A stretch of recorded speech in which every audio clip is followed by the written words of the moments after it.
अस्सलाम वालेकुम। मेरा नाम डॉक्टर मोहम्मद शमीमुल हक है। मैं पूर्वी चंपारण जिले का रहने वाला हूं और ऑल इंडिया मजलिस-ए इत्तेहादुल मुस्लिमीन के युवा प्रकोष्ठ का प्रदेश सचिव हूं। कल मैं फेसबुक देख रहा था तो हमारे इलाके के रहने वाले डॉक्टर खालिद अनवर साहब जो एमएलसी हैं जदयू कोटे से, और मैं उनकी बहुत इज्जत करता हूं, उनका एहतराम करता हूं। मैं उनको अपने बड़े भाई के रूप में मानता हूं। लेकिन कल मुझे अफसोस हुआ कि उन्होंने एमआईएम को निशाना बनाते हुए बैरिस्टर असदुद्दीन ओवैसी साहब के बारे में उनका बयान आया और उन्होंने कहा कि नीतीश कुमार को बैरिस्टर असदुद्दीन ओवैसी साहब के सर्टिफिकेट की जरूरत नहीं है, वो सेकुलर हैं, सेकुलर थे और मुसलमानों के लिए उनकी चाहत बनी हुई है। बड़े भाई डॉक्टर खालिद साहब, आपने एक मामला तो फेसबुक के माध्यम से लोगों के सामने रखा जो बरहरिया में 8 साल के रिजवान का मामला था, लेकिन उसमें आपने ये नहीं बताया कि प्रशासन के साथ क्या किया गया जब 8 साल के मासूम रिजवान को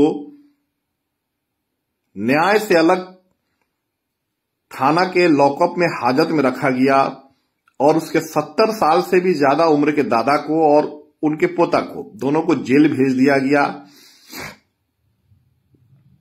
हमारे बड़े भाई खालिद साहब, आपने ये नहीं बताया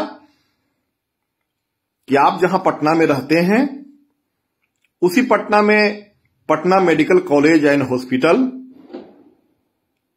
उसकी दीवारें गवाह हैं, जहां अकलियत की बेटी गुलनाज की सिस्कियां और उसकी दम तोड़ती हुई आवाजें क्या आपकी जमीर को नहीं झकझोरती?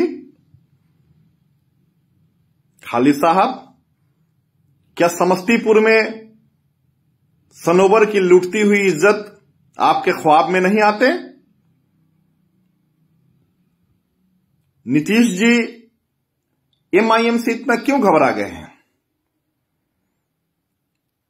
वो उलेमाओं की मीटिंग करते हैं, अपने नेताओं की मीटिंग करते हैं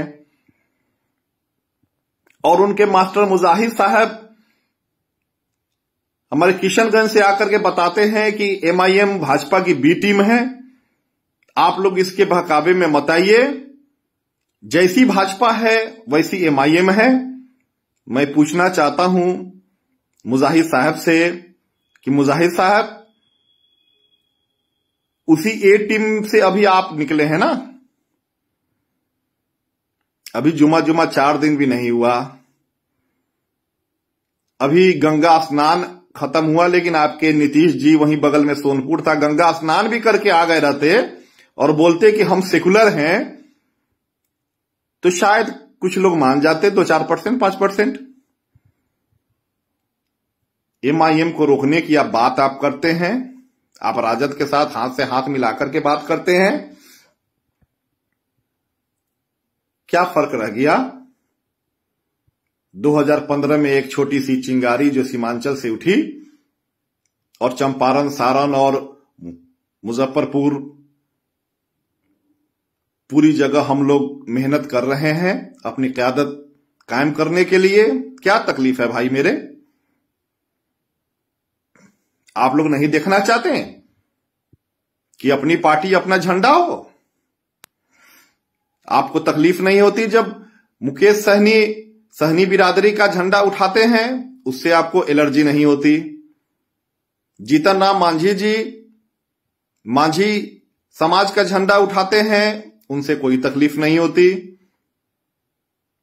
चिराग पासवान जी आपके लिए खड़े रहते हैं, उससे कोई तकलीफ नहीं होती। और अकलियतों की एक छोटी सी चिंगारी अगर शोला बनने का काम कर रही है तो उसमें पानी डाल रहे हैं।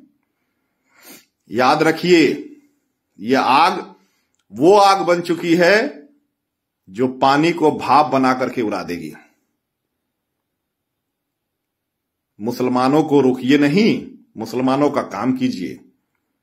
मदरसा बोर्ड सालों से ऊपर खाली पड़ा हुआ है, उसका अध्यक्ष बहाल कीजिए। शम्सुल हुदा मदरसे में बहाली देखिए। पटना के उर्दू लाइब्रेरी का हाल देखिए।